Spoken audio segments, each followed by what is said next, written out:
Warning! Anime Hour is a segment nowhere near an hour long where I review a particular anime of my choice. I do not own the series, and anything that is said is my opinion, and you are free to agree or disagree with it as you see fit. That being said, welcome, and I hope you enjoy the video. Today we'll be discussing Fate Kaleid Fate Kaleid Liner, damn it. Fate Kaleid Liner Prisma, screw it. We're reviewing Fate Illya.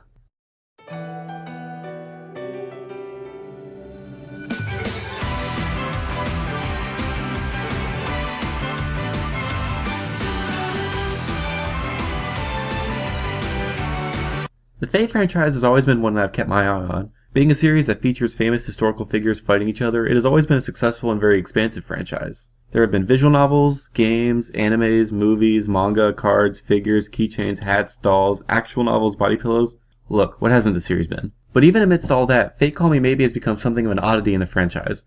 A body pillow is one thing, but this? A self-aware magical girl series starring Illya, one of the most famously underutilized characters in the franchise? That's just weird. So, it's no surprise Fate Kaleidoscope is an anime that no one really knew what to expect with. Would it be good? Would it suck? Would it be funny? And for that matter, who even asked for it? I mean, how do you even pitch an idea like this? Personally, I like to think it involved a lot of this, and maybe some of this. But regardless of the reason, Fate Kit Kat Bar was made much to the surprise of Fate fans everywhere. At a glance, it seems like a cash-in for Type Moon to get their hands on some of that delicious Madoka money, but after watching it, I'll be damned if it doesn't actually kinda work. If you've ever seen a magical girl show, then you probably know the plot of Fate Prima Donna already. Our hero is Ilyasfeel von Einsburn, a young girl who spends all of her time at home watching anime and generally being a creeper on her brother. Then, one day, a wand named Ruby finds its way to her, and with it, she gains the power to transform into a magical girl, and shortly thereafter, she's tasked with assisting a mage called Tozuka. The mission? Collecting 7 magical class cards, because it is always cards, to bring balance back to the world or something like that. And from there out, it plays exactly like you would think.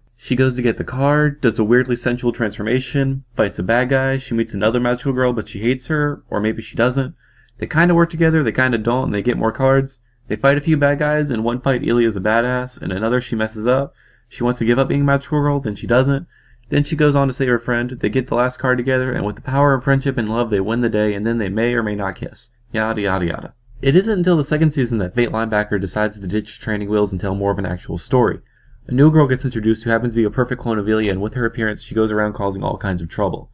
Which apparently translates to running around kissing everyone and trying her best to seduce everything with no regard to sex or sexuality. Aside from Illya, who fills the role of a talented but clumsy magical girl with grace, we get Miyu, who's introduced as a prodigy with a tendency of taking things too literally, who may or may not be gay for Illya. Then, as the series progresses, we get Kuro, whose most notable traits involve being ridiculously strong and making out with everything remotely human. Other characters include the comic relief wands Ruby and Sapphire, and Tozuka and Luvia, who fill the roles of mentor figures. All in all, the series has the pieces for a fun, if not creepy, magical girl anime, were it not for some of the things the show does to set itself apart from others. The show does many things right, and one of the things it seems to excel at more than anything else is the fight scenes.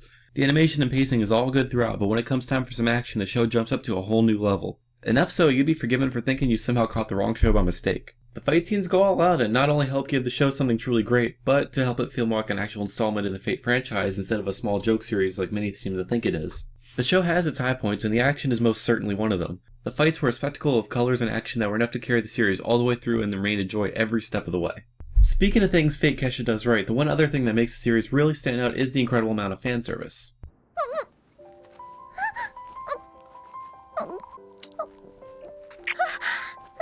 No. Not that kind of fan service. They are 10. The fuck's wrong with you? When I say fan service, I don't mean the kind that'll get you in trouble. I mean fan service to fans of the Fate franchise as a whole. The series is completely littered with nods and references to all of the Type Moon works, be it in characters, powers, terms, ideas, or even locations. It all works to make the show feel like a proper Fate title and gives the world a level of depth to it that you would otherwise not expect from a magical girl show.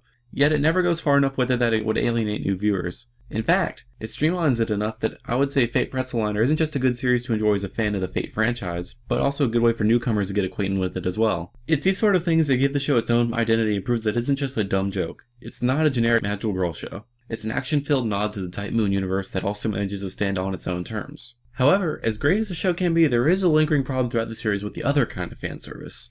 It's around here or there, but as the series goes on to the second season, the humor takes a sudden change, ditching most of the innocent and lighthearted humor in favor of more adult-oriented sexual jokes. Which normally wouldn't be a problem were it not for the fact that, as I said, they are 10. It made the show distinctly uncomfortable and took a lot of the character relationships to an awkward place where all I could think about was how she wanted to fuck her brother, She wanted to fuck her, and she wanted to fuck everybody. It gave the show more of an adult edge, sure, but when the characters are children, that's the last thing you want. It's never enough to completely ruin the show, and the series does get past these scenes fairly quickly, but it never got rid of the feeling I had that in any second, guys are going to kick my door down and take me away for looking at little girls.